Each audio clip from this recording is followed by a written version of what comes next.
ఈ టీవీని మేము బజాజ్ ఎలక్ట్రానిక్స్లో తీసుకున్నామన్నమాట, ఈఎంఐ మెథడ్లోనే. 48 అవర్స్లో ఇన్స్టాలేషన్ అన్నారు. రెస్పాండ్ అవ్వలేదని చెప్పేసి కాల్ చేసాం, వెంటనే రెస్పాండ్ అయ్యారు. ఈ అన్నయ్య వాళ్ళని పంపించారనమాట. సో ఇది లేటెస్ట్ మోడల్ ఎల్జీలో. ఈ సర్వీస్ అనే వాళ్ళు వచ్చి తర్వాత ఎక్కడ ఫిక్స్ చేయాలి అని అన్నప్పుడు మేము సెల్ఫ్ చూపించామన్నమాట. సెల్ఫ్ చూపిస్తే సో దానికి ఫిక్స్ చేయాలంటే వెనకాల ఫ్రేమ్స్ ఉన్నాయి, అది దీనికి టీవీకి అయితే రావు అని చెప్తే బయట నుంచి తెప్పించుకున్నాం అనమాట. 2000 పడింది వాటికి. ఒకవేళ టేబుల్ ఉంటే కింద స్టాండ్ పెట్టుకోవచ్చు అనమాట. సో అలాంటి ఆప్షన్ మాకు లేదు కాబట్టి సెల్ఫే చూపించాము.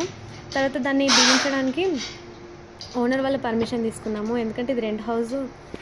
అలా ఫస్టే చెప్పారనమాట స్క్రూస్ బిగించొద్దని. సో అడిగాం, పర్మిషన్ ఇచ్చారు. సో థ్యాంక్ గాడ్ అనిపించింది. తర్వాత ఈ ఫ్రేమ్స్ మెజర్మెంట్స్ వాళ్ళు చూసుకున్నారు. ఆ తర్వాత టీవీని ఫిక్స్ చేశారనమాట.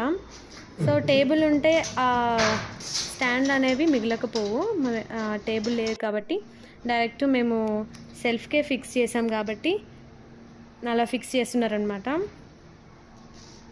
సో ఇప్పుడు అనిపిస్తుంది ఏంటనంటే ఈ రోజులలో టీవీ కొనుక్కోవడం పెద్ద గొప్ప విషయం ఏం కాదు, కానీ మన ఓన్గా మనం ఒకటి కొనుక్కుంటున్నామంటే అది చాలా సంతోషం అనిపిస్తుంది.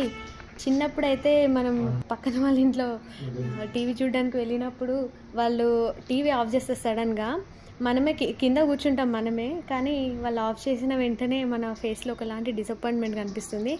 సో ఎంతైనా పర్సనల్గా హ్యాపీనెస్ని ఇస్తుంది.